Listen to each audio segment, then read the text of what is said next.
মেঘনাদ বধ কাব্যের চতুর্থ সর্গের আজকের প্রথম পর্বের লাইনভিত্তিক ব্যাখ্যায় সবাইকে স্বাগত।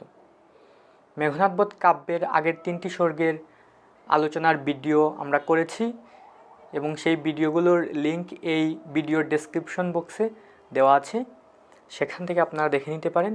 আজকে আমরা আলোচনা করব চতুর্থ সর্গ, অর্থাৎ অশোক বনং বা অশোক বন নামক সর্গ। এর আগে আমরা তৃতীয় সর্গে শেষ করেছিলাম সমাগম নামক সর্গ। আজকে আমাদের আলোচনা হবে চতুর্থ সর্গ অর্থাৎ অশোক বনং।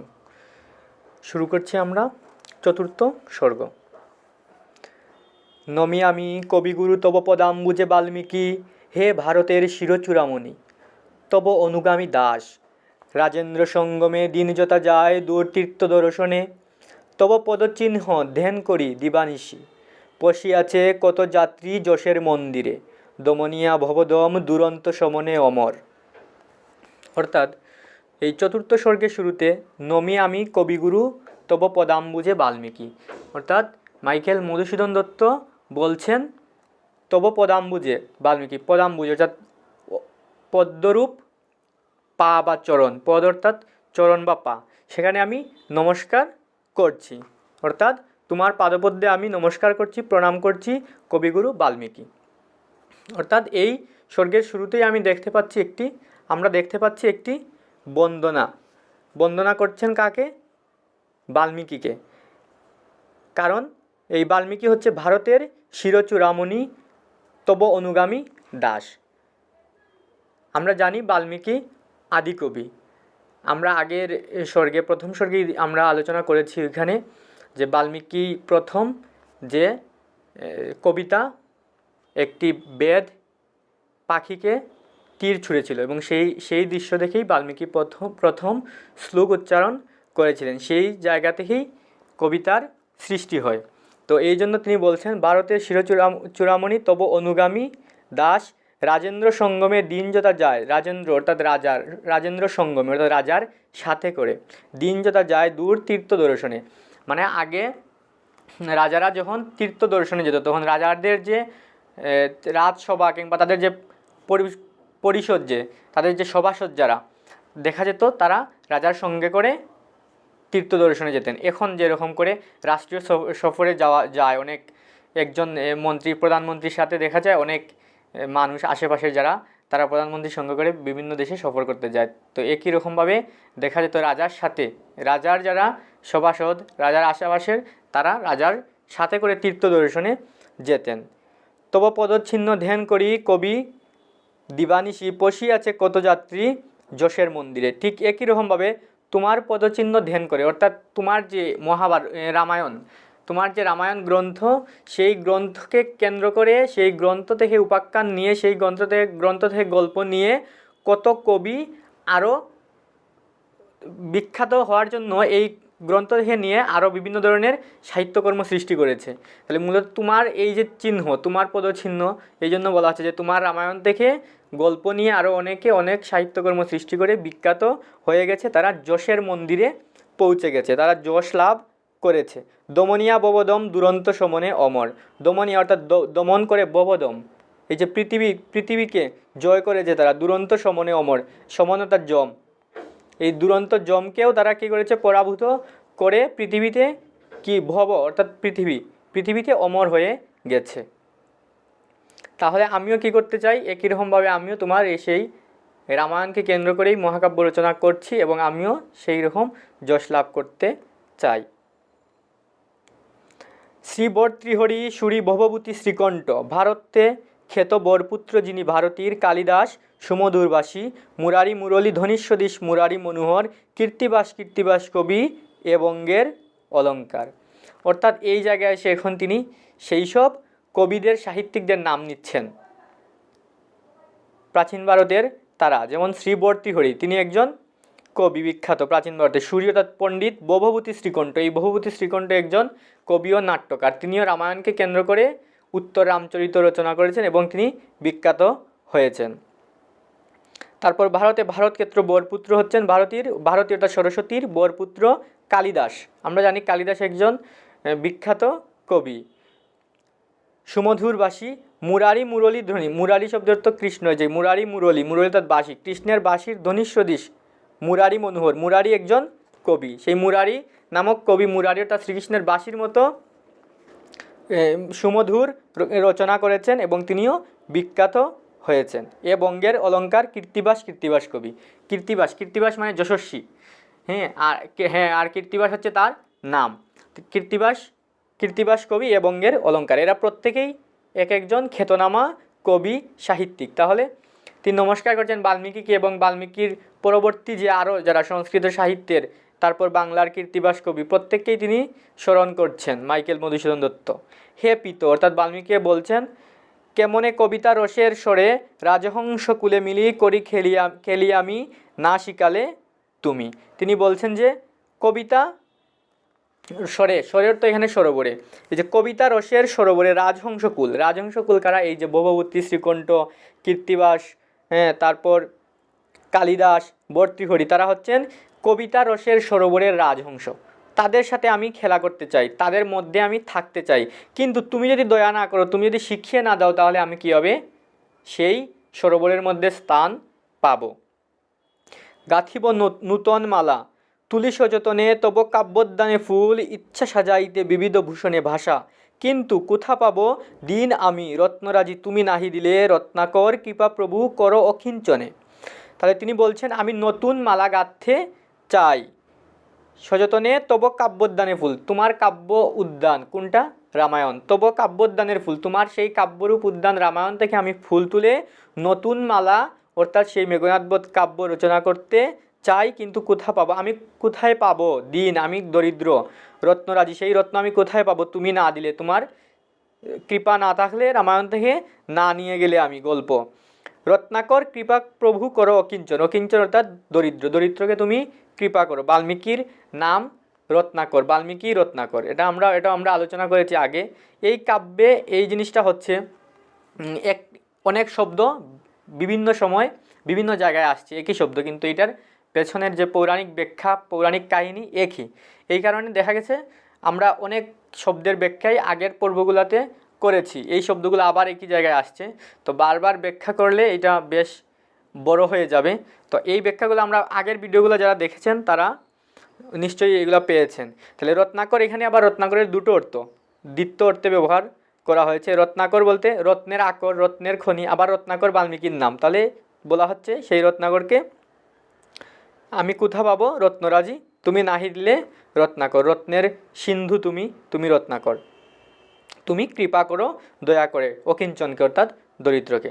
তাহলে এইখানে আমরা পাচ্ছি চতুর্থ সর্গের শুরুতেই মাইকেল মধুসূদন দত্ত বাল্মীকিকে স্মরণ করছেন এবং সাথে সাথে আরও শ্রীবর্তিহরি, কীর্তিবাস, মুরারি যারা আছেন বিখ্যাত বিখ্যাত কবি সাহিত্যিক প্রাচীন ভারতের, তাদের সবাইকে তিনি স্মরণ করছেন এবং বাল্মীকিকে একটা কৃতজ্ঞতা প্রকাশ করছেন এখানে, যে তোমার রামায়ণ আমি তোমার রামায়ণকে কেন্দ্র করে আমি রচনা করছি মেঘনাদবধ কাব্য, এবং এই প্রাচীন ভারতের কবি সাহিত্যিকদের তিনি স্মরণ করলেন। এখন লঙ্কায় প্রবেশ আমাদের কাহিনীতে। ভাসিছে কনক লঙ্কা আনন্দের নীরে সুবর্ণ দ্বীপ মালিনী রাজেন্দ্রাণী যথা রত্নাহারা, ঘরে ঘরে বাজিছে বাজনা নাচিছে নর্তকী বৃন্দ, গাইছে সুতানে গায়ক, না খেলয়ে খেলিছে নায়কী, খল খল খল হাসি মধুর অধরে, কেহ বা সুরতে রত কেহ সিধু পানে, দ্বারে দ্বারে ঝুলে মালা গাথে ফুল ফলে, গৃহাগ্রে উড়িছে ধ্বজ বাতায়নে বাতি। অর্থাৎ লঙ্কার একটা বর্ণনা পাচ্ছি এখানে আমরা। ভাসিছে কনক লঙ্কা অর্থাৎ স্বর্ণের লঙ্কা আনন্দের নীরে ভাসছে, সুবর্ণ দ্বীপ অর্থাৎ স্বর্ণের দ্বীপ মালিনী, মালার মতো করে স্বর্ণের দ্বীপ জ্বলছে লঙ্কায় অর্থাৎ রাবণের যে রাজ্য, লঙ্কা রাজ্যে। রাজেন্দ্রাণী যথা রত্নহারা, রাজেন্দ্রাণী অর্থাৎ রানী, রাজার স্ত্রী যেরকম রত্নের হার পরিহিতা থাকেন, সে একটা একটা করে রত্ন দিয়ে যেরকম করে হার তৈরি হয়, মালা তৈরি হয়, একই রকমভাবে স্বর্ণের প্রদীপ যেন মালার মতো করে জ্বলছে স্বর্ণলঙ্কায়। ঘরে ঘরে বাজিছে বাজনা এবং সর্বত্র বাজনা বাজছে, নাচিছে নর্তকী, সবাই নৃত্য করছে, নর্তকীরা, গায়ক গান গাইছে, নায়ককে নিয়ে নায়িকা প্রমোদ ক্রীড়া করছে, খলখল করে হাসছে মধুর অদরে, অদর মানে ঠোঁট, ঠোঁটে মধুর হাসি। কেহ বা সুরতে রত, সুরত অর্থাৎ মিলনে রত। তারপর কেহ সিধু পানে, কেউ মধ্য পান করছে, কেউ রতিক্রিয়ায় মত্ত আছে, বাজনা বাজছে, স্বর্ণের প্রদীপ জ্বলছে। এই হচ্ছে স্বর্ণালঙ্কার এই অবস্থায় বিবরণ। দ্বারে দ্বারে ঝুলে মালা গাঁথি ফুল ফলে, সুন্দর সুন্দর ফুল দিয়ে মালা গেঁথে গেঁথে সর্বত্র ঝুলছে। গৃহাগ্রে উড়িছে ধ্বজ, ধ্বজ অর্থ পতাকা। গৃহাগ্রে গৃহের যে শিকড়, ঘরের চূড়ায় পতাকা উড়ছে। বাতায়নে বাতি, জানালায় বাতি দেখা যাচ্ছে। তারপর জনশ্রুত রাজপথে বহিছে কল্লোলে যথা মহোৎসবে, যবে মাতে পুরবাসী, রাশি রাশি পুষ্পবৃষ্টি হইছে চৌদিকে, সৌরভে পুরিয়া পুরি। জাগে লঙ্কা জি নিশীতে, ফিরেন নিদ্রা দুয়ারে দুয়ারে, কেহ নাই সাধে তারে, পশিতে আলোয়ে বিরাম্বর প্রার্থনে। অর্থাৎ মহোৎসব যখন, উৎসব যখন হয়, পুরবাসী অর্থাৎ লঙ্কাবাসীরা উৎসব যখন হয়, তখন যেরকম সবাই রাজপথে কল্লোল সমুদ্রের ঢেউয়ের মতো সবাই যখন আনন্দ করতে করতে বের হয়ে আসে, নাচে গান গায়, একই রকম এখনও সবাই গান গাইছে, নাচছে, প্রতিক্রিয়ায় মগ্ন আছে, অর্থাৎ সবাই আনন্দ করছে। পূর্বাসী যারা আছে লঙ্কাপুরীর সবাই, রাশি রাশি পুষ্পবৃষ্টি হচ্ছে চারদিকে, সৌরভতা সুগন্ধ, সুগন্ধে পুরিয়া পুরি, পুরো লঙ্কাপুরী সুগন্ধে মোহিত হয়ে গেছে। জাগে লঙ্কা আজি নিশীতে, অর্থাৎ নিশীতে অর্থ রাতে, আজ রাতে সমগ্র লঙ্কা যেন জেগে আছে। ফিরেন নিদ্রা দুয়ারে দুয়ারে, নিদ্রা দেবী দুয়ারে দুয়ারে গিয়ে যেন বলছেন, কিন্তু কেউ তার কথা শুনছে না, অর্থাৎ কেউ ঘুমোতে চাচ্ছে না, নিদ্রা দেবী ফিরে ফিরে আসছেন। কেহ নাই তারে পশিতে আলোয়, কেহ নাই সাধে তারে পশিতে আলোয়। পশিতে অর্থাৎ যেতে, পৌঁছাতে, কেউ তাকে আলোয় অর্থাৎ ঘরের মধ্যে, কেউ ঘরের মধ্যে তাকে যেতে বলছে না। বিরাম্বর প্রার্থনে, বিরাম্বর অর্থাৎ ঘুম, বিরাম মানে বিশ্রাম, এখানে বিশ্রাম বা ঘুম, সেই ঘুম প্রার্থনা করছে না কেউ। নিদ্রা দেবীকে কেউ বলছে না আমার ঘরে আসো, বরং সবাই নিদ্রা দেবীকে ফিরিয়ে দিচ্ছে, দিয়ে সবাই কি করছে, আনন্দে মেতে উঠেছে। মারিবে বীরেন্দ্র ইন্দ্রজিৎ কালিরামে, মারিবে লক্ষণে সিংহনাদে, খেদাইবে শৃগাল সদীশ বৈরিদলে সিন্ধু পারে। এই হলো তাহলে কথা। আগামীকাল কি হবে? মারিবে বীরেন্দ্র ইন্দ্রজিৎ, ইন্দ্রজিৎকে, সেই রাবণের ছেলে ইন্দ্রজিৎ, মেঘনাদ ইন্দ্রজিৎ আগামীকালকে কি করবে? মারিবে লক্ষণে, লক্ষণকে মেরে ফেলবে, রামকে মেরে ফেলবে। তারপর সিংহনাদে খেদাইবে শৃগাল সদৃশ বৈরিদল সিন্ধু পারে, সিন্ধু পারে অর্থাৎ সমুদ্রের তীরে, সমুদ্রের তীরে সিংহ যেরকম করে শৃগালকে খেদিয়ে দেয়, ঠিক একই রকমভাবে মেঘনাদ ইন্দ্রজিৎ বীর পরাক্রমে লক্ষণ এবং রামের বাহিনীকে সমুদ্রের তীর থেকে খেদিয়ে দিবে, অর্থাৎ বিতাড়িত করবে যুদ্ধে হারিয়ে। এই আনন্দে আজ রাতে লঙ্কাবাসী কি করছে? ঘুমোচ্ছে না এবং আনন্দ ফুর্তি করছে। আনিবে বাঁধিয়া বিভীষণে, পলাইবে ছাড়িয়া চাঁদেরে রাহু, জগতের আখি জুড়াবে দেখিয়া পুনঃ সে সুধাংশু ধনে। আশা মায়াবিনী পথে ঘাটে ঘরে ঘরে দেউলে কাননে, গাইছে গো এই গীত আজি রক্ষপুরে, কেননা ভাসিবে রক্ষ আহ্লাদ সলিলে। তাহলে আনিবে বাঁধিয়া বিভীষণ, এই যে বিভীষণ রাবণের ভাই, সে নিজের পক্ষ ত্যাগ করে রামের পক্ষে যোগ দিয়েছিল। বিভীষণকে কি করবে? ধরে নিয়ে আসবে আবার, কারণ মেঘনাদ ইন্দ্রজিৎ যখন রামের বাহিনীকে পরাস্ত করবে, সাথে সাথে বিভীষণেরও পরাজয় ঘটবে এবং পরাজয়ের ঘটার পর বিভীষণকে তারা আবার নিয়ে আসবে ধরে। তখন কি হবে? কলঙ্ক ঘুচে যাবে। কারণ বিভীষণ কী করেছিল? নিজের পক্ষ ত্যাগ করেছিল, নিজের ভাইয়ের পক্ষ ত্যাগ করে সে রামের পক্ষে যোগদান করেছিল। লঙ্কার যারা অধিবাসী লঙ্কায় যারা বসবাস করে, তারা তাদের নিজ দেশের পক্ষে যুদ্ধ করছে, কিন্তু বিভীষণ তার ভাইকে ত্যাগ করে রামের পক্ষে চলে গিয়েছিল। এই কারণে তারা এটাকে কলঙ্ক হিসেবে বিবেচনা করছে, এবং যখন রামের বাহিনীকে পরাজিত করে বিভীষণকে নিয়ে আসবে তাদের পক্ষে, তখন তাদের কলঙ্ক ঘুচবে। পলাইবে ছাড়িয়া চাঁদেরে রাহু, অর্থাৎ আমরা যখন দেখি যে যখন আমরা গ্রহণ হয়, তখন পৌরাণিক ব্যাখ্যা অনুযায়ী এটা প্রচলিত যে রাহু এসে কি করে? রাহু কেতু তারা এসে চাঁদকে গ্রাস করে ফেলে। এখানে বলা হচ্ছে যে যদি একই রকমভাবে এখন এই অবস্থা লঙ্কার, যে লঙ্কাকে এসে লক্ষণ এবং রাম হচ্ছে সেই রাহু, যারা এসে চাঁদকে অর্থাৎ লঙ্কাকে গ্রাস করেছে। বিভীষণ সেই রাহুর দলে যোগদান করেছে। এখন যখন মেঘনাদ ইন্দ্রজিৎ সবাইকে পরাজিত করবে এবং বিতাড়িত করবে, তখন এই রাহু মুক্ত হবে লঙ্কা। জগতের আঁখি জুড়াবে দেখিয়া, এবং সেটা দেখে পুনঃ সে সুধাংশু ধনে, পুনরায় সেই সুধাংশু অর্থাৎ চন্দ্র, পুনরায় সেই চন্দ্রকে দেখে অর্থাৎ লঙ্কাকে দেখে জগতের সবার আঁখি অর্থাৎ চোখ জুড়াবে। এই আশা নিয়ে সবাই পথে ঘাটে দ্বারে দেউলে অর্থাৎ মন্দিরে, দেব মন্দিরে, কাননে অর্থাৎ বনে, হ্যাঁ, সব জায়গায় তারা গীত গাইছে রক্ষপুরে। তারা আজকে কেননা বাসি বিরক্ষ আহ্লাদ সলিলে, আহ্লাদের সমুদ্রে, আহ্লাদের সাগরের মধ্যে তারা কেন ভাসবে না আজকে? কারণ তারা এটা ভাবছে যে আগামীকালকেই মেঘনাদ ইন্দ্রজিৎ রামের বাহিনীকে পরাজিত করবে। একাকে এই অবস্থায় লঙ্কাপুরীতে সবাই আনন্দ করছে। এখন একাকিনী শোকাকোলা অশোক বননে বনে কাননে কাঁদেন রাঘব বাঞ্চা আদার কুটিরে নীরবে।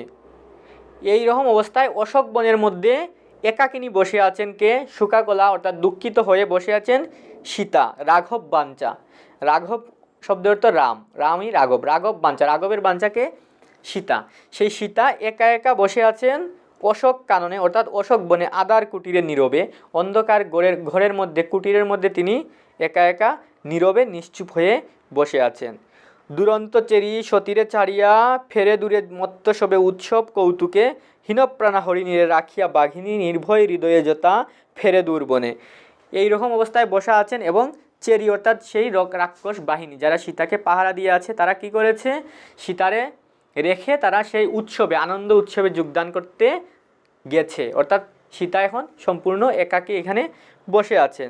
হীনপ্রাণা হরিণীরে রাখিয়া, প্রাণহীন হরিণকে যেরকম বাঘ শিকার করার পর রেখে গেছে, অর্থাৎ ভাবছে যে এই হরিণ তো আর হীনপ্রাণ হয়ে গেছে, অর্থাৎ মরে যাচ্ছে, এইরকম মৃত হয়ে গেছে, তাকে রেখে গেলেও কোনো সমস্যা নাই। একই রকমভাবে সেই চেরি অর্থাৎ রাক্ষসকুলের যারা রক্ষিণী, যারা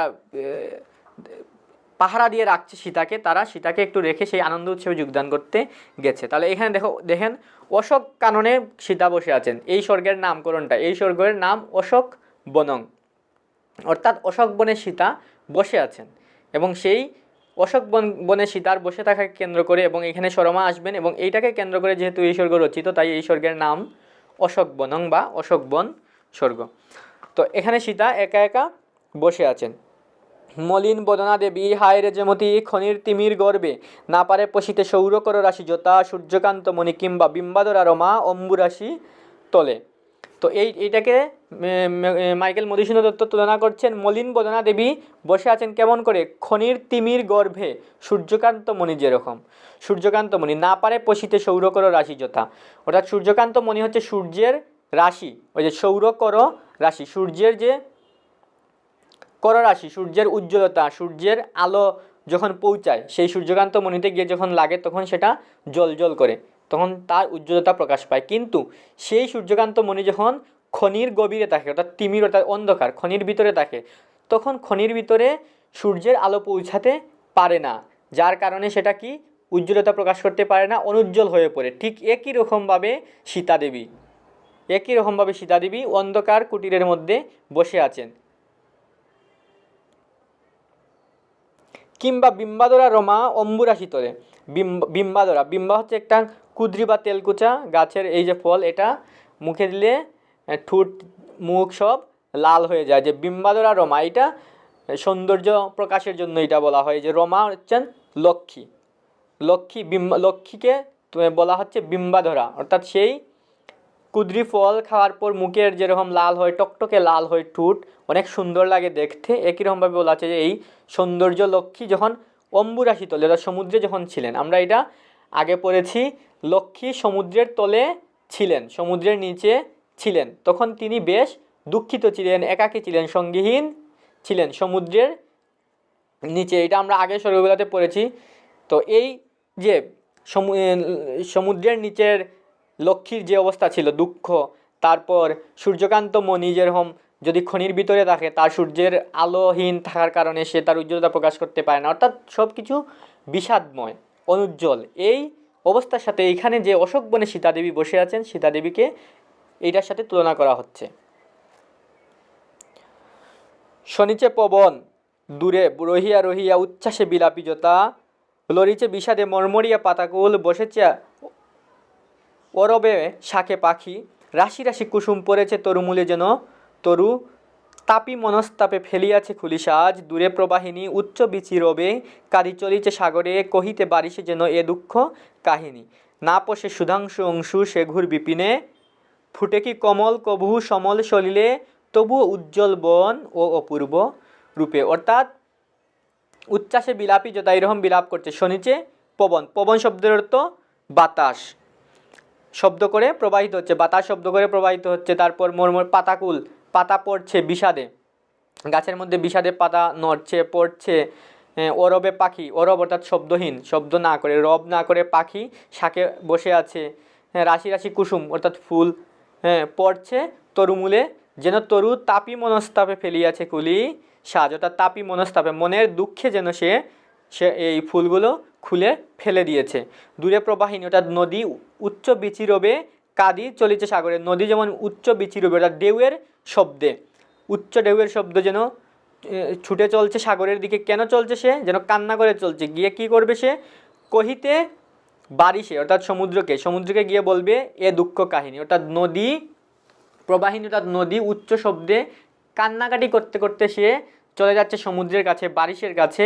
গিয়ে সে তার যে সেই অবস্থা, দুঃখের কাহিনী, সেটা যেন সে বলবে, এই জন্য সে ছুটে চলে যাচ্ছে। যেন এ দুঃখ কাহিনী।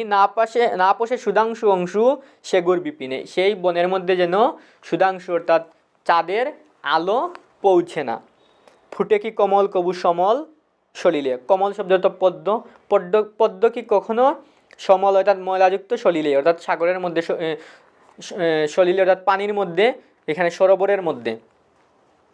তবুও উজ্জ্বল বন ও অপূর্ব রূপে, তারপরও যেন সীতার রূপে এই বন উজ্জ্বল। অর্থাৎ এই বনের মধ্যে, অশোক বনের মধ্যে শুধু দুঃখ আর দুঃখ। পাখি গান গাইছে না, সমুদ্রের কাছে নদী যাচ্ছে কান্নাকাটি করতে করতে, সব গাছ মনের দুঃখে সব ফুলকে ঝরিয়ে ফেলছে। তারপরও যেন সীতার কারণে এই বনে উজ্জ্বলতা আছে, অপূর্ব উজ্জ্বল রূপে সেই বন আছে। একাকিনী বসি দেবী প্রভা আভাময়ী তমময় ধামে যেন, হেনকালে তথা সরমা সুন্দরী আসি, বসিলা কাঁদিয়া সতীর চরণ তলে, সরমা সুন্দরী রক্ষকুল রাজলক্ষ্মী রক্ষবধূ বেশে। একাকিনী বসে আছেন সীতা দেবী, প্রভা আভাময়ী তমময় ধামে, তমময় অর্থাৎ অন্ধকার, অন্ধকার ধামের মধ্যে যেন তিনি দীপ্তি, প্রভা দীপ্তি, আভাময়ী উজ্জ্বলতাময়ী, সেই সীতা যেন একটি অন্ধকার ধামের মধ্যে বসে আছেন, অন্ধকার ঘরের মধ্যে বসে আছেন তমময় ধামে।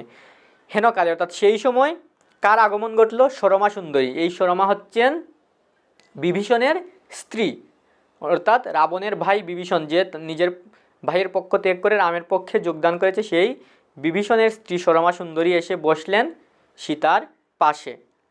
তিনি বসে কান্নাকাটি করছেন। এই যে রক্ষকুল রাজলক্ষ্মী রক্ষবধূ বেশে, সেই রক্ষকুল রাক্ষস কুলের তিনি যেন রাজলক্ষ্মী, সেই সরমা সুন্দরী এসে বসেছেন। কতক্ষণে চক্ষুজল মুছি সুলোচনা, কহিলা মধুর স্বরে। এই সুলোচনা, সুন্দর লোচন অর্থাৎ চোখ, সুন্দর চোখের অধিকারী সরমা, সেই সরমা যেন মধুর স্বরে বলছেন, চোখের জল মুছে। দুরন্ত চেরিরা তোমাকে ছাড়িয়া দেবী, ফিরিছে নগরে মহোৎসবে রতসবে, আজি নিশাকালে এই কথা শুনি আমি, আইনু পুজিতে পাদুখানি। তিনি বলছেন এই যে আজকে মহোৎসব লেগেছে লঙ্কার মধ্যে, তোমারে ছাড়িয়া এই চেরিরা, দুরন্ত চেরিরা, এই যে দুরন্ত রাক্ষসীরা তোমাকে ছেড়ে, পাহারা থেকে ছেড়ে দিয়ে তোমাকে রেখে গেছে, সেটা জানতে পেরে আমি তোমার কাছে এসেছি এই নিশাকালে, এই রাতের বেলা। এই কথা শুনি আমি, আইনু পুজিতে পাদুখানি, তোমার চরণ পূজা করতে আমি চলে এসেছি। আনিয়াছি কৌটায় ভরিয়া সিন্দুর, করিলে আজ্ঞা সুন্দর ললাটে দিব ফোঁটা। এবং আমি কি করেছি? কৌটায় ভরে সিঁদুর নিয়ে এসেছি, তুমি যদি আজ্ঞা করো সুন্দর ললাট অর্থাৎ কপাল, ললাট শব্দের তো কপাল, তোমার কপালে আমি ফোঁটা দিয়ে দেব। এও তুমি তোমার কি সাজিয়ে বেশ, নিষ্ঠুর হায় দুষ্ট লঙ্কাপতি। এও শব্দের তো তুমি সধবা, তুমি সধবা, তোমার কি এই বেশে সাজে? তোমার কপালের মধ্যে সিঁদুর নেই, মলিন মুখ, কি নিষ্ঠুর সেই লঙ্কাপতি অর্থাৎ রাবণ কি নিষ্ঠুর তোমাকে নিয়ে এসেছে, তোমাকে এইভাবে সাজে না। তুমি যদি আজ্ঞা করো তোমার সেই কপালে ললাটে আমি সিঁদুর মেখে দিই। কে ছেড়ে পদ্মের পর্ণ কেমনে হরিল এ বরাঙ্গ অলঙ্কার বুঝিতে না পারি। তিনি বলছেন যে পদ্মের পাতার মতো, বলছেন যে সীতাদেবী কি পদ্মের পাতার মতো সুন্দর। পদ্মের পাতা কে ছিঁড়ে? সীতাদেবী পদ্ম সীতাদেবী পদ্ম, দুঃখিত, সীতাদেবী পদ্ম। আর পদ্মের পাতা হচ্ছে কি তার যে অলঙ্কার, তোমারে হরিল কেমনে হরিল ও বরাঙ্গ অলঙ্কার, অর্থাৎ এই সুন্দর দেহের অলঙ্কার, অলঙ্কারগুলো হচ্ছে পদ্মের পাতার মতো। আর সেই পদ্ম হচ্ছেন সীতা, বুঝিতে না পারে, আমি বুঝি না। অর্থাৎ তার যে আভরণ, অলঙ্কার, গয়না, এইগুলো শরীরের মধ্যে নেই। এবং সরমা ভাবছেন যে রাবণ সেই অলঙ্কারগুলো হরণ করেছে, অর্থাৎ চুরি করে নিয়ে গেছে। তিনি বলছেন যে সেটা সে কীভাবে করলো। কৌটা খুলি রক্ষবধূ যত্নে দিলা ফুটা সীমন্তে, সীমন্তে অর্থাৎ স্মৃতিতে, অর্থাৎ সীতার কপালের মধ্যে স্মৃতিতে কী করলেন তিনি? রাক্ষসকুলের রক্ষকুল বধূ সরমা সিঁদুর পরিয়ে দিলেন কৌটা থেকে। সিন্দুর বিন্দু সুবিল ললাটে গধূলি ললাটে আহা তারারত্ন যথা। সেই সিন্দুর কেমন লাগছে? গধূলি অর্থাৎ সন্ধ্যার সময় যখন দিন শেষ হয়ে আসে, আকাশে যখন তারা উঠে তখন যেরকম করে লাগে, ঠিক একই রকম করে সুন্দর লাগছে। দিয়া ফুটা পদদুলি লইলা সরমা ক্ষম লক্ষ্মী ছুইনু ও দেব আকাঙ্ক্ষিত তনু কিন্তু চিরদাসী দাসী ও চরণে। তিনি বলছেন ফুটা দেওয়ার পর তিনি আবার ক্ষমা চাইছেন, ক্ষমা চেয়ে বলছেন আমি তোমার সেই চরণ ছুঁয়েছি, অর্থাৎ তনু অর্থাৎ দেহ, তোমার চরণ আমি ছুঁয়েছি, দেহ ছুঁয়েছি, এ শরীর দেব আকাঙ্ক্ষিত, তাই আমি যেহেতু স্পর্শ করেছি এতে আমার পাপ হয়েছে, ক্ষমা করে দিও আমাকে। কিন্তু চিরদাসী, সব সময়ের জন্য আমি তোমার দাসী, এই দাসী চিরদাসী, দাসী পরের দাসী তো তিনি নিজে, যে আমি তোমার চিরদাসী, তুমি আমাকে ক্ষমা করো। এতে কহিয়া পুনঃ বসিরা যুবতী পদতলে আহামরি সুবর্ণ দেউটি তুলসীর মূলে যেন জ্বলিল উজ্জ্বলি 10 দিশ মৃদুস্বরে কহিলা মৈথিলি। এরকম করে বলে সরমা কী করলেন? সীতার পায়ের কাছে বসলেন, পদতলে তিনি বসলেন। আহামরি সুবর্ণ দেউটি, স্বর্ণের প্রদীপ যেন তুলসীর মূলে জ্বলছে, এইরকম করে 10 দিশ অর্থাৎ চারিদিক, 10 দিক এইরকম মনে হচ্ছে, 10 দিকে চারিদিকে। মৃদুস্বরে কহিলা মৈথিলি, মিথিলার রাজকন্যা মৈথিলি অর্থাৎ সীতা। তখন সীতা মৃদুস্বরে উত্তর করছেন। তাহলে আমরা কি দেখতে পাচ্ছি? সরমা এখানে সীতার কাছে আসলেন, সীতার কাছে আসার পর সীতাকে তিনি সিঁদুর পরিয়ে দিলেন, তারপর ক্ষমা প্রার্থনা করলেন, তারপর বিলাপও করলেন যে রাবণ কীভাবে তোমার বরাঙ্গ সুন্দর অঙ্গ দেখে এই অলঙ্কারগুলো চুরি করে নিয়ে গেল। তারপর তিনি যখন বসলেন তখন সীতাদেবী উত্তর করছেন এবার। বৃথাগঞ্জ দশাননে তুমি বিধুমুখী আপনি খুলিয়া আমি ফেলাইনু দূরে আভরণ যবে পাপি আমারে ধরিল বনাশ্রমে ছড়াইনু পথে সে সকলের চিহ্ন হেতু কি সেই সেতু আনিয়াছে হেতা একনক লঙ্কাপুরে ধীর রঘুনাথে মণিমুক্তা রতন কিয়াছিল জগতে যাহে নাই অবহেলি লভিবে ধনে। অর্থাৎ এখন তিনি বলছেন বৃথাগঞ্জ অর্থাৎ ভর্ৎসনা করো, বৃথা তুমি গালাগালি করছো, ভর্ৎসনা করছো দশানন অর্থাৎ রাবণকে, বিধুমুখী চন্দ্রমুখী অর্থাৎ সরমার প্রশংসা করে, রূপের প্রশংসা করে তিনি বলছেন যে তুমি রাবণকে ভৃতাই শুধু শুধু গঞ্জনা করছো, ভর্ৎসনা করছো, গালাগালি করছো। আপনি খুলিয়া আমি ফেলাইনু, আমি নিজেই খুলে ফেলে দিয়েছি দূরে আভরণ অর্থাৎ অলঙ্কার আমি নিজেই খুলে ফেলেছি। যবে পাপি আমারে ধরিল বনাশ্রমে, আমাকে যখন সে বনাশ্রমে বনের মধ্যে যখন ধরে যখন নিয়ে আসতো তখন আমি নিজে থেকেই সেই অলঙ্কারগুলো খুলে খুলে ফেলে দিয়েছি রাস্তায় পথে।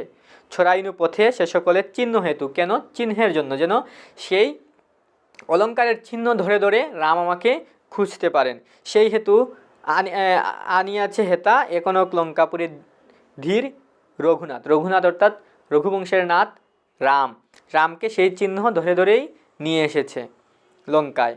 মণিমুক্তা রতন কি আছিল জগতে, জগতে এই রামচন্দ্রের চেয়ে দামি আর কিছু নেই আমার কাছে, আমার স্বামী রামচন্দ্রই সবচেয়ে দামি, এই মণিমুক্তার যে অলঙ্কার তার চেয়ে দামি। যেহেতু রামচন্দ্র, তাই রামচন্দ্র যেন আমার কাছে আসতে পারেন সেই জন্য আমি সেই অলঙ্কারগুলো চিহ্ন হিসাবে পথে পথে ফেলে দিয়ে এসেছি। তখন কহিলা সরমা দেবী শুনিয়াছে দাসী তব স্বয়ম্বর কথা তব সুধামুখে কেন বা আইলা বনে রঘুকুলমণি কহ এবে দয়া করি কেমনে হরিল তোমারে রক্ষেন্দ্র সতী এই ভিক্ষা করি দাসীর এ তৃষা তুষ সুধা বরিশনে দূরে দুষ্ট চেরিদল এই অবসরে কহ মোরে বিবরিয়া শুনি সে কাহিনী কি ছলে ছলিল রামে ঠাকুর লক্ষণে এ চুর কি মায়া বলে রাঘবের ঘরে প্রবেশী করিল চুরি এহেন রতনে। তখন সরমা বলছেন, তোমার মুখে আমি শুনেছি স্বয়ম্বর কথা, আমি শুনেছি রঘুকুলমণি যে বনবাসে আসলেন এবং সাথে তুমি আসলে, লক্ষণ আসলে, সেই সব কথা আমি শুনেছি। তুমি এখন আমাকে দয়া করে বলো, তোমাকে হরিল রক্ষেন্দ্র অর্থাৎ রাবণ কীভাবে, রাক্ষসকুলের ইন্দ্র রক্ষেন্দ্র রাবণ তোমাকে কীভাবে চুরি করে নিয়ে এলো সতী? আমি তোমার কাছে ভিক্ষা করি, তুমি আমাকে তৃষাতুষ অর্থাৎ আমার তৃপ্তি তুমি দূর করো। এইসব কথাবার্তা বলে সুধা বরিশনে, তোমার সুধা মুখ দিয়ে সেই কাহিনী বলে আমার তৃষ্ণা, আমার যে ইচ্ছা জানার, সেটা তুমি নিবারণ করো। দূরে দুষ্ট চেরিদল, সেই চেরিদল এখন দূরে আছে, যারা পাহারা দিচ্ছে তোমাকে তারা দূরে আছে। এই অবসরে, এই ফাঁকে, এই সুযোগে তুমি আমাকে বিবরিয়া অর্থাৎ বিস্তারিত করে আমাকে তুমি বলো, আমি শুনি সেই কাহিনী। কী চলে ছলিল রামে, ছলিল অর্থাৎ প্রবঞ্চনা করলো, মায়া করলো, চাতুরি করলো রামচন্দ্রকে, ঠাকুর লক্ষণকেও কীভাবে ছলনা করে এই চুর তোমাকে চুরি করে নিয়ে আসলো। কি মায়া বলে রাঘবের ঘরে, কি মায়ার দ্বারা সে রামচন্দ্রের ঘরে প্রবেশ করলো এবং তোমার মতো সেই রত্নকে চুরি করে নিয়ে আসলো। অর্থাৎ সরমা এখন সীতাকে বলছেন যে তুমি আমাকে সেই চুরি করার কাহিনী, তোমাকে চুরি করে প্রবঞ্চনা করে নিয়ে আসলো সেই কাহিনী আমাকে বিস্তারিয়া বলো। যথা গোমুখীর মুখ হইতে শুষ্যনে ঝরে পুতবাড়ি ধারা, কহিলা জানকী মধুর ভাসিনী সতী আদরে সম্ভাসী সরমারে, হিতৈষিনী সীতার পরমা তুমি সখী পূর্বে কথা শুনিবারে যদি ইচ্ছা তব কহি আমি শুনো মন দিয়া।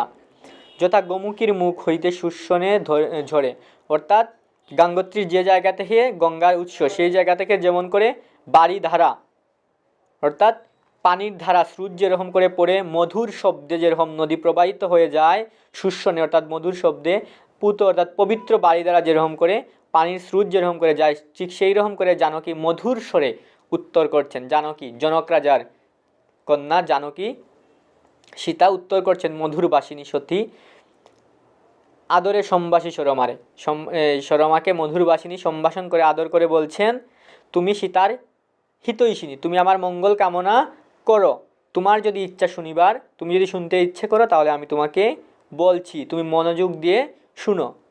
ছিনুমোরা এখন সীতা কী করছেন, সেই পূর্বের কাহিনী বর্ণনা করছেন। কোন জায়গায় বসে? লঙ্কায় বসে, লঙ্কার অশোক বন নামক জায়গায় বসে বিভীষণের স্ত্রী সরমার কাছে সীতা তার পূর্বের কাহিনী বর্ণনা করছেন। ছিনুমুরা সুলোচনে গোদাবরী তীরে কপত কপতি যথা উচ্চ বৃক্ষ ছুঁড়ে বাদিনীর, থাকে সুখে ছিনু ঘুর বনে নাম পঞ্চবটি, মর্তে সুরবন সম সদা করিতেন সেবা লক্ষণ সুমতি, দণ্ডক ভাণ্ডার যার বাবি দেখো মনে কিসের অভাব তার, যুগাতেন আনি নিত্য ফলমূল বীর সৌমিত্রী, মৃগয়া করিতেন কভু প্রভু, কিন্তু জীবনাশে সতত বিরত সখী রাঘবেন্দ্র বলি, দয়ার সাগর নাথ বিদিত জগতে। তখন বলছেন আমরা কোথায় ছিলাম? আমরা ছিলাম গোদাবরী নদীর তীরে পঞ্চবটি বনে, গোদাবরী নদীর তীরে পঞ্চবটি নামক বনে আমরা ছিলাম। কপত কপতি যেরকম গাছের উপরে সুখের সংসার, অর্থাৎ পাখি যেরকম গাছের উঁচু ডালে, গাছের মগ ডালে গিয়ে সে কী করে বাসা বাঁধে, নীর অর্থাৎ পাখির বাসা বাঁধে এবং সুখে থাকে। ছিনু ঘুর বনে, ঘুর অরণ্যের মধ্যে আমরাও সেরকম সুখেই ছিলাম। পঞ্চবটি নামক সেই বন ছিল, সেই বন মর্তে সুরবন সম অর্থাৎ সুর শব্দের অর্থ দেবতা, দেবতাদের বন অর্থাৎ স্বর্গের বন যেরকম, সেই স্বর্গের বনের মতো সুন্দর ছিল। এবং সবসময় সেবা করতেন কে? লক্ষণ, যে রামের ছোটো ভাই লক্ষণ, সে সেবা করতো আমাদের, আমার বন থেকে ফলমূল সংগ্রহ, যাবতীয় যা কিছু আছে সদা করিতেন সেবা। দণ্ডক ভাণ্ডার যার ভাবি দেখো মনে কিসের অভাব তার, দণ্ডক ভাণ্ডার যার, সেই যে দণ্ডকারণ্যের পঞ্চবটি বনে, দণ্ডকারণ্য একটি বিখ্যাত পৌরাণিক কাহিনীতে আমরা পাই এবং এখানে অনেক মুনি ঋষিরা ধ্যান করেন এবং সেটা পুরাণে অনেক বিখ্যাত, সেই দণ্ডকারণ্যের পঞ্চবটি বনে। দণ্ডক ভাণ্ডার যার, এই জন্য তিনি বলছেন যে দণ্ডক ভাণ্ডার যার তার আবার কিসের অভাব, তুমি চিন্তা করে দেখো, সেই বনে আমরা ছিলাম। যুগাতে নানি নিত্য ফলমূল বীর সৌমিত্রী, সুমিত্রার ছেলে রাবণ, দুঃখিত সুমিত্রার ছেলে লক্ষণ, সেই ফলমূল এনে আমাদের যুগাতেন নিত্য প্রতিদিন। মৃগয়া করিতেন কভু প্রভু অর্থাৎ রাম কখনো কখনো মৃগয়া করতেন, শিকার করতেন, কিন্তু জীব না সে সতত বিরত, কিন্তু তিনি কখনোই জীব হত্যা করতেন না। রাঘবেন্দ্র বলি দয়ার সাগর নাথ বিদিত জগতে। অর্থাৎ এই জায়গাতে আমরা একটু বিশেষভাবে নজর দিব বিশেষভাবে সেটা আমরা লক্ষ্য করব, কারণ আমরা জানি মেঘনাদ বধ কাব্যে রামায়ণকে উল্টে দেওয়া হয়েছে, অর্থাৎ রামায়ণের বিনির্মাণ করা হয়েছে। এখানে রামায়ণের যেমন রাম নায়ক, এইখানে রাবণ বা মেঘনাদ ইন্দ্রজিৎ নায়ক। কিন্তু তারপরও রামচন্দ্রের চরিত্রকে এইখানে এই জায়গায় উজ্জ্বলভাবে প্রকাশ করা হচ্ছে, যে বলা হচ্ছে রামচন্দ্র কী করতেন না, হত্যা করতেন না, জীবনাশে সতত বিরত, রাঘবেন্দ্র বলি দয়ার সাগর। এই যে দয়ার সাগর হিসাবে তাকে উপস্থাপনা করা হচ্ছে। মাইকেল মধুসূদন দত্ত সীতার মুখ দিয়ে সেই কথাগুলো বের করে দিচ্ছেন, এবং রামের চরিত্রকে কিন্তু এই জায়গায় রাম যদিও এই কাব্যে প্রতিনায়ক হিসাবে আছেন, তিনি উল্টো দিকে আছেন, একদম নায়কের বিপরীত পক্ষে আছেন, তারপরও এই জায়গায় তার চরিত্রকে উজ্জ্বলভাবে প্রকাশ করা হচ্ছে এই জায়গায়। এবং আমরা আগেও দেখেছি, একদম প্রথম স্বর্গেই দেখেছি, যখন চিত্রাঙ্গদা আসেন রাবণের কাছে, এসে যখন বলেন বীরবাহুর মৃত্যুর খবর নিয়ে যখন আসেন, তখন কিন্তু আমরা দেখেছি রামের চরিত্রকে কি করা হয়েছে, উজ্জ্বলভাবে ফুটিয়ে তোলা হয়েছে ওই জায়গায়ও। এখন আবার এই জায়গায় এসে আমরা এটা দেখতে পাচ্ছি। এই বিষয়টি একটু গুরুত্ব দিয়ে দেখতে হবে আমাদের। তখন আবার তিনি কি বলছেন, ভুলিনু পূর্বের সুখ রাজার নন্দিনী রঘুকুল বধূ আমি, কিন্তু এ কারণে পাইনু সরমা সই পরম প্রীতি। তিনি বলছেন যে রাজার নন্দিনী ছিলেন তিনি, তারপর রাজকুলের বধূ ছিলেন, হ্যাঁ, রঘুকুল বধূ ছিলেন, রামচন্দ্রের স্ত্রী ছিলেন তিনি, সেই কিন্তু তিনি কি করছেন, এই কারণে এসেও তিনি কি বলছেন যে প্রীতি অর্থাৎ প্রেম, এই কারণে এসেও আমরা সুখেই ছিলাম, সুখ ভোগ করেছি। কুঠিরের চারিদিকে কত যে ফুটিত ফুলকুলি, নিত্য নিত্য কহিব কেমনে, পঞ্চবটি বনচর মধু নিরবতী। তিনি বলছেন কি, এই যে কুটির গৃহের চারপাশে নিত্যনত্য ভিন্ন ভিন্ন ধরনের ফুল ফুটত, এই পঞ্চবটি যেন পঞ্চবটি বনচর মধু নিরবতী, মধু অর্থাৎ মধুকাল নিরবধি, সবসময় যেন মধুকাল অর্থাৎ বসন্তকাল লেগে থাকতো। আমরা জানি মধু মাস, মধুকাল হচ্ছে বসন্তকাল, তাহলে বসন্তকাল একটি বসন্তকাল, বসন্ত শব্দ, মধু কাল, মধু শব্দ ব্যবহার করা হয় ইতিবাচক কিছু বোঝাতেই, অর্থাৎ সুখে আছেন এটা বোঝাতেই এখানে তিনি এটা বলেছেন যে পঞ্চবটি বনে যেন 12 মাসই মধুকাল, বসন্তকালই যেন সবসময়। এখানে জাগাত প্রভাতে মুরে কুহরি সুস্বরে পিকরাজ, কোন রানী কহ শশীমুখী, হেন চিত্ত বিনোদন বৈতালিক গীতে খুলে আঁখি।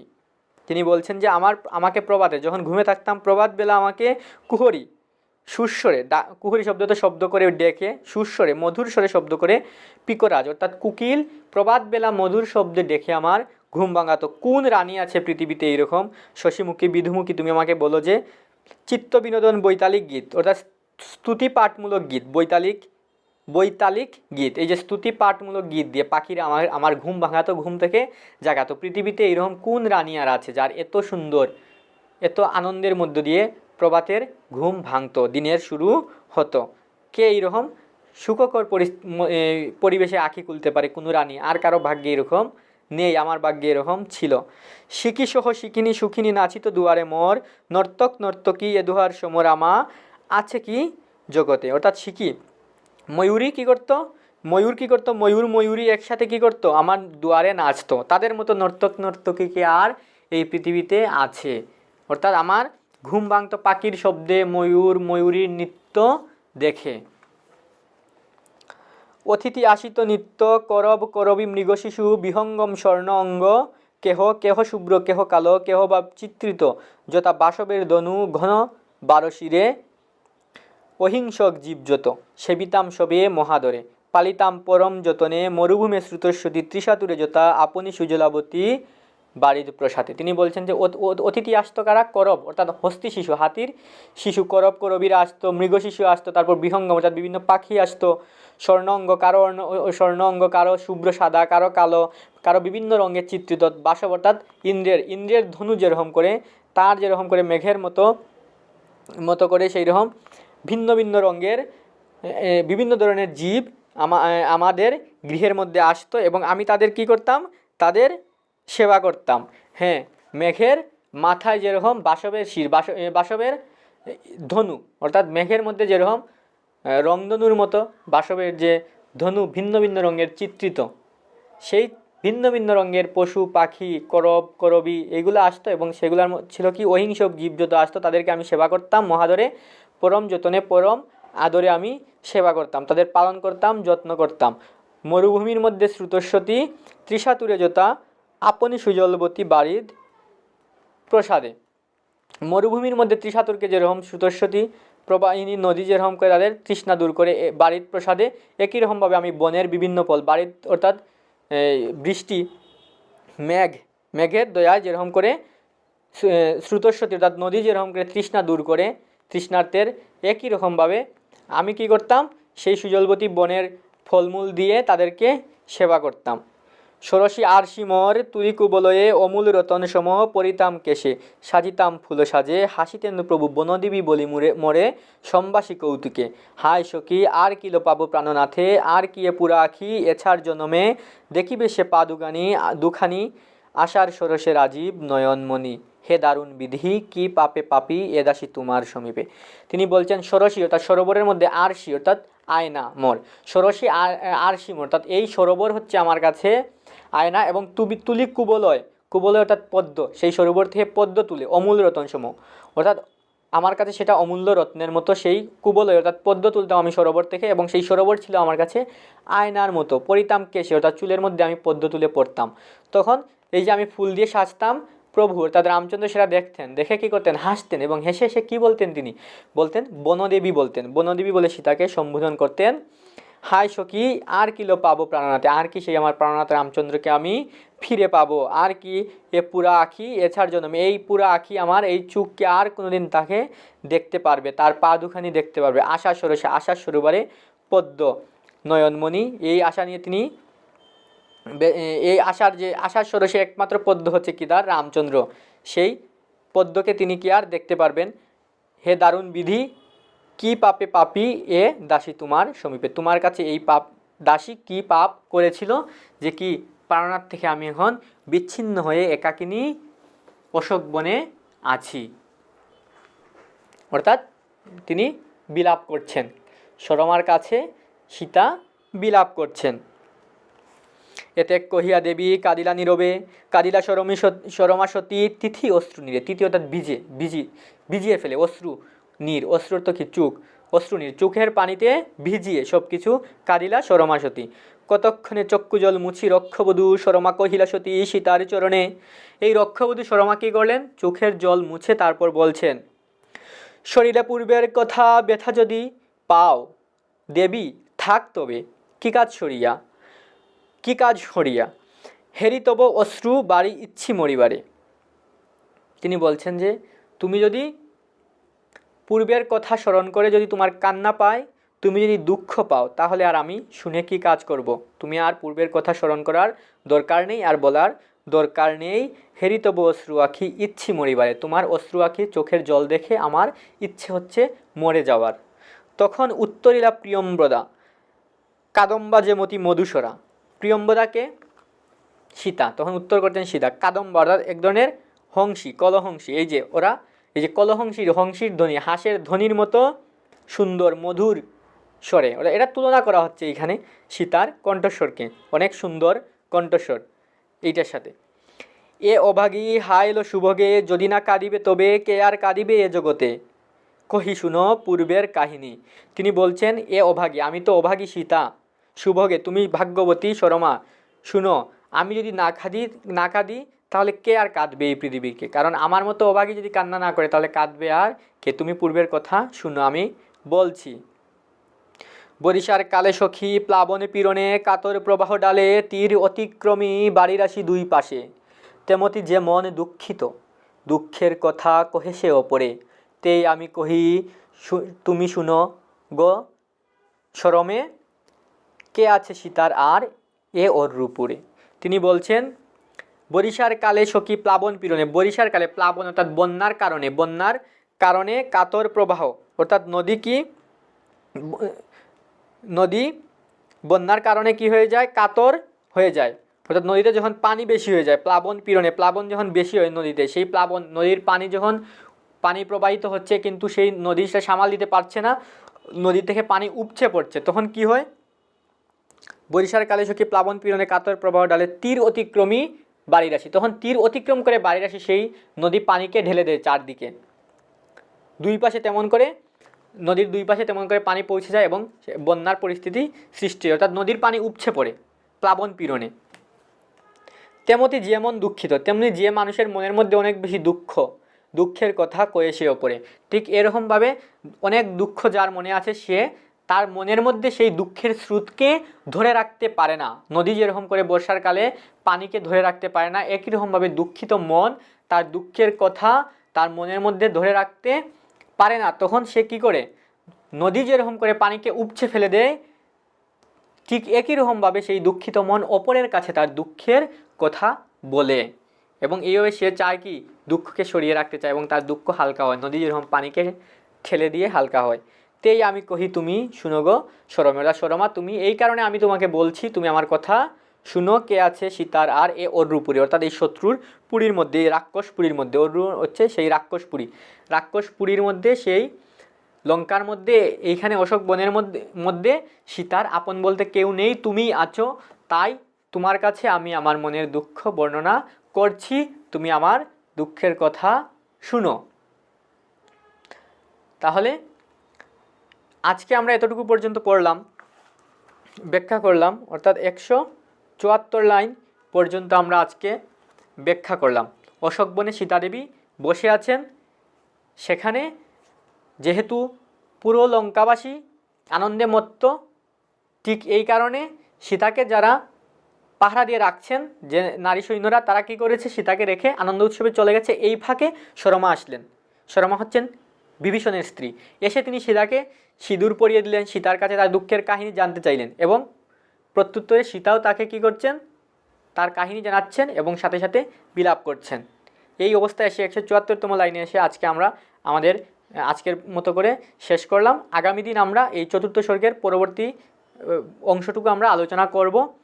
আপনারা মেঘনাদ বধ কাব্যের সবগুলো সর্গের ভিডিও লিঙ্ক এই ভিডিও ডেসক্রিপশন বক্সে পাবেন, সেখান থেকে দেখতে পারেন এবং ধারাবাহিকভাবে দেখলে এই যে শব্দগুলোর ব্যাখ্যা একবার করা হয়েছে আগে, এইগুলা কিন্তু এখন আবার ব্যাখ্যা করা সম্ভব হচ্ছে না বেশি করে, তাহলে অনেক বড় হয়ে যাবে, কারণ একটা শব্দ বারবার করে আসছে। তো এই কারণে প্রথম থেকে যদি দেখা হয় তাহলে আপনারা আগেই জানতে পারবেন যে শব্দগুলোর ব্যাখ্যা এখন কম করা হচ্ছে, সেই শব্দগুলোর ব্যাখ্যা আগে করা হয়েছে অবশ্যই, সেখান থেকে জেনে নিতে পারবেন। তাই ধারাবাহিকভাবে দেখলে আপনাদের জন্য সুবিধা হবে এবং আমরা আগামীতে বাকি স্বর্গগুলো আলোচনা করব। এবং আজকের যে এই স্বর্গের আলোচনা, সেইখানে যদি কোনো কিছু বুঝতে অসুবিধা হয় তাহলে কমেন্ট করে জানাবেন, আমরা সেখানে কমেন্ট বক্সে দেখব এবং সেই সমস্যা থাকলে সেগুলো আবার আলোচনা করার চেষ্টা করব। সবাইকে ধন্যবাদ, সবাই ভালো থাকবেন।